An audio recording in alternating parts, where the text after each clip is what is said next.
اس clip میں قرآن پاک کی سورہ قصص کی آیت نمبر 32 سے 40 تک کی تلاوت، ترجمہ اور تفسیر قرآن صراط الجنان آپ سماعت فرمائیں گے۔ بسم اللہ الرحمن الرحیم۔ ترجمہ، اللہ کے نام سے شروع جو نہایت مہربان رحمت والا ہے۔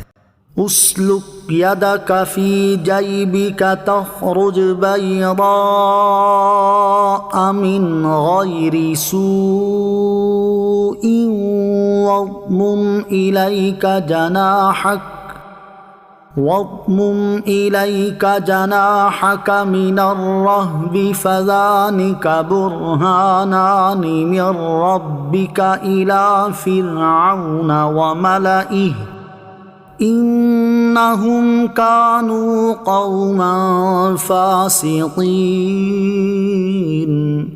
ترجمہ، اپنا ہاتھ گریبان میں ڈالو تو وہ بغیر کسی مرض کے سفید چمکتا ہوا نکلے گا، اور خوف دور کرنے کے لیے اپنا ہاتھ اپنے ساتھ ملا لو تو تیرے رب کی طرف سے فرعون اور اس کے درباریوں کی طرف یہ دو بڑی دلیلیں ہیں، بے شک وہ نافرمان لوگ ہیں۔ اسلک یدک فی جیبک، اپنا ہاتھ گریبان میں ڈالو۔ حضرت موسیٰ علیہ السلام سے مزید فرمایا گیا کہ اپنا ہاتھ اپنی قمیص کے گریبان میں ڈال کر نکالو تو وہ کسی مرض کے بغیر سفید اور سورج کی شعاع کی طرح چمکتا ہوا نکلے گا۔ چنانچہ حضرت موسیٰ علیہ السلام نے اپنا دست مبارک گریبان میں ڈال کر نکالا تو اس میں ایک ایسی تیز چمک تھی جس سے نگاہیں جھپک گئیں۔ اس کے بعد ارشاد فرمایا، اور خوف دور کرنے کے لیے اپنا ہاتھ اپنے ساتھ ملا لو تاکہ ہاتھ اپنی اصلی حالت پر آئے اور خوف دور ہو جائے۔ یہاں جس خوف کا ذکر ہوا اس کے سبب کے بارے میں قول یہ ہے کہ ہاتھ کی چمک دیکھ کر حضرت موسیٰ علیہ السلام کے دل میں خوف پیدا ہوا اور اس خوف کو دور کرنے کے لیے یہ طریقہ ارشاد فرمایا گیا۔ دوسرا قول یہ ہے کہ اس سے وہی خوف مراد ہے جو سانپ کو دیکھنے سے پیدا ہوا تھا، اسے آیت میں بیان کیے گئے طریقے سے دور کیا گیا۔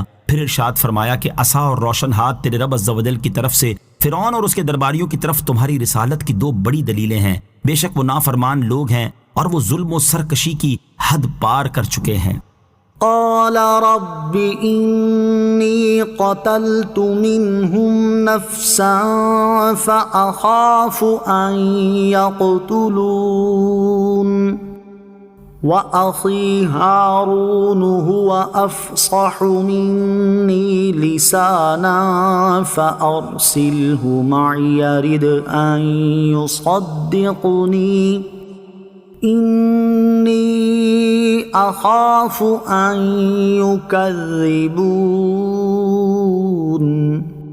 ترجمہ، موسیٰ نے عرض کی، اے میرے رب، میں نے ان میں سے ایک شخص کو قتل کر دیا تھا تو مجھے ڈر ہے کہ وہ مجھے قتل کر دیں گے، اور میرا بھائی ہارون اس کی زبان مجھ سے زیادہ صاف ہے تو اسے میری مدد کے لیے رسول بنا تاکہ وہ میری تصدیق کرے، بے شک مجھے ڈر ہے کہ وہ مجھے جھٹلائیں گے۔ قال ربی، موسیٰ نے عرض کی، اے میرے رب۔ جب حضرت موسیٰ علیہ السلام کو عصا اور روشن نشانیوں کے ساتھ فرعون اور اس کی قوم کی طرف رسول بن کر جانے کا حکم ہوا تو آپ علیہ السلام نے عرض کی، اے میرے رب عز و جل، فرعونیوں میں سے ایک شخص میرے ہاتھ سے مارا گیا تھا تو مجھے ڈر ہے کہ اس کے بدلے میں وہ مجھے قتل کر دیں گے۔ وَأَخِي هَارُونَ هُوَ أَفْصَحُ مِنِّي لِسَانًا، اور میرا بھائی ہارون، اس کی زبان مجھ سے زیادہ صاف ہے۔ حضرت ہارون علیہ السلام حضرت موسیٰ علیہ السلام کے بڑے بھائی تھے، اور بچپن میں فرعون کے ہاں انگارہ منہ میں رکھ لینے کی وجہ سے حضرت موسیٰ علیہ السلام کی زبان شریف میں لکنت آ گئی تھی، اس لیے آپ نے فرمایا کہ میرے بھائی حضرت ہارون علیہ السلام کی زبان مجھ سے زیادہ صاف ہے، تو اے میرے رب عز و جل،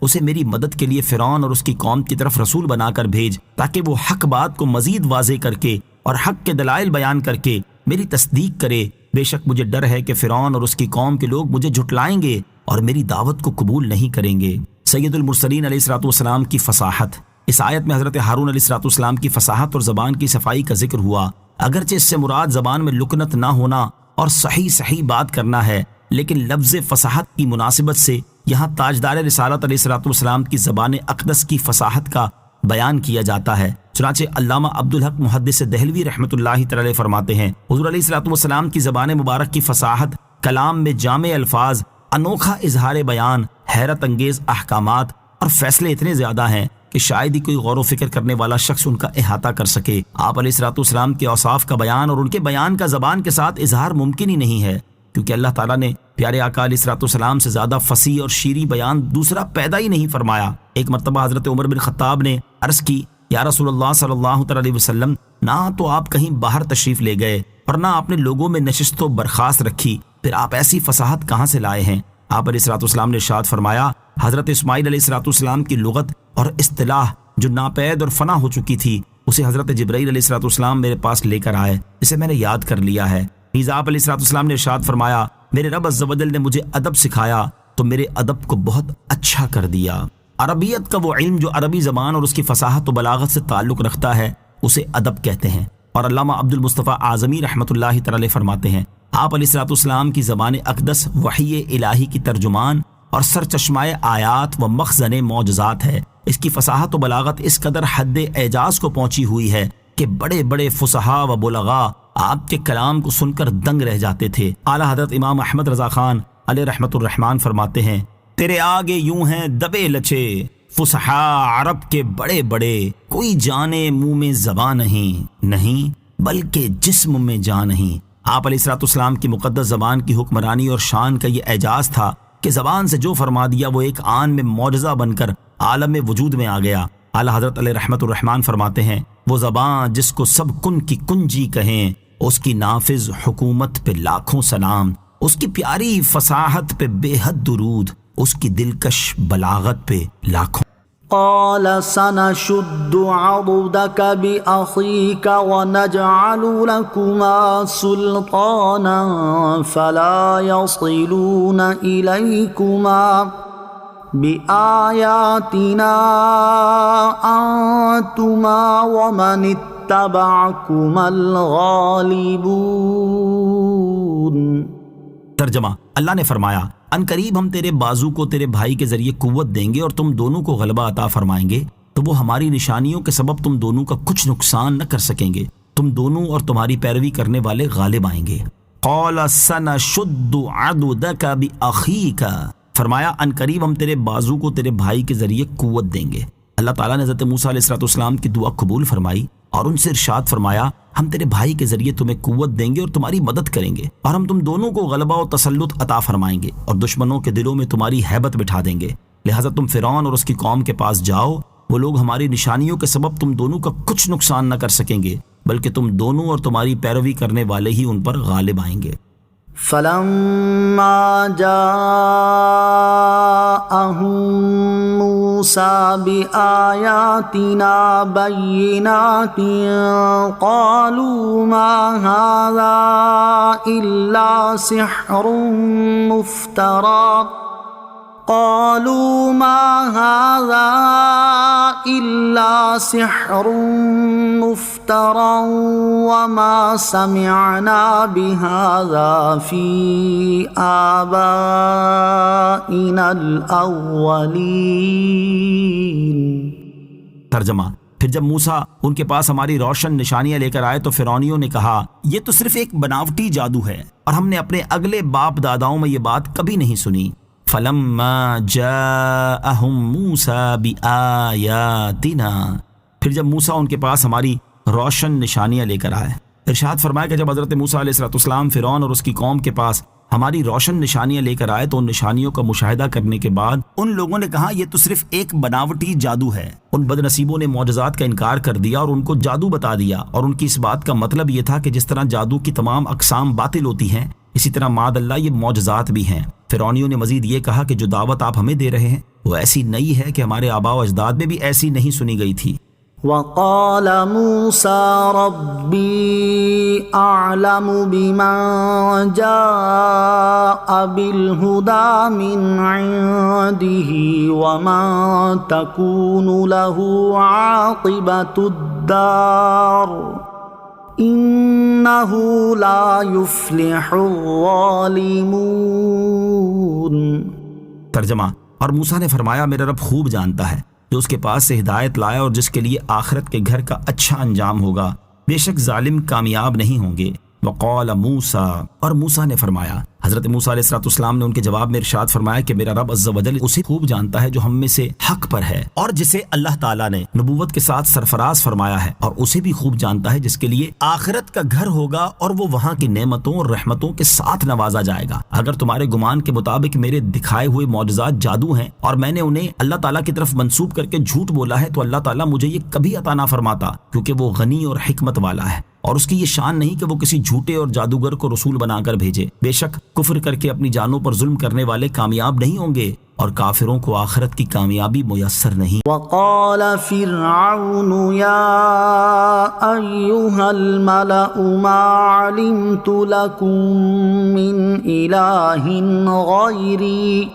فأوقد لي يا هامان على الطين فاجعل لي صرحا لعلي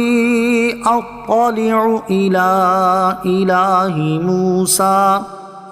وَإِنِّي لَأَظُنُّهُ مِنَ الْكَاذِبِينَ۔ ترجمہ، اور فرعون نے کہا اے درباریوں، میں تمہارے لیے اپنے سوا کوئی خدا نہیں جانتا، تو اے حامان میرے لیے گارے پر آگ جلا، پھر میرے لیے ایک اونچا محل بناؤ، شاید میں موسیٰ کے خدا کو جھانک لوں، اور بے شک میں تو اسے جھوٹوں میں سے ہی سمجھتا ہوں۔ وقال فرعون، اور فرعون نے کہا، حضرت موسیٰ علیہ السلام نے فرعون کو جو اللہ تعالیٰ کی وحدانیت پر ایمان لانے اور صرف اسی کی عبادت کرنے کی دعوت دی تھی، اس کا انکار کرتے ہوئے فرعون نے اپنے دربار میں موجود لوگوں سے کہا اے درباریوں، میں تمہارے لیے اپنے سوا کوئی خدا نہیں جانتا جس کی تم عبادت کرو۔ پھر اس نے اپنے وزیر حامان سے کہا کہ اے حامان میرے لیے گارے پر آگ جلا کر اینٹ تیار کرو، پھر میرے لیے ایک انتہائی اونچا محل بناؤ، شاید میں موسیٰ کے خدا کو جھانک لوں، اور بے شک میں تو موسیٰ کو اپنے دعوے میں جھوٹوں میں سے ہی سمجھتا ہوں کہ اس کا ایک معبود ہے جس نے اسے اپنا رسول بنا کر ہماری طرف بھیجا ہے۔ فرعون نے یہ گمان کیا تھا کہ معاذ اللہ، اللہ تعالیٰ کے لیے بھی مکان ہے اور وہ جسم ہے کہ اس تک پہنچنا اس کے لیے ممکن ہوگا، اس لیے اس نے حامان کو عمارت بنانے کا حکم دیا اور اپنے ارادے کا اظہار کیا۔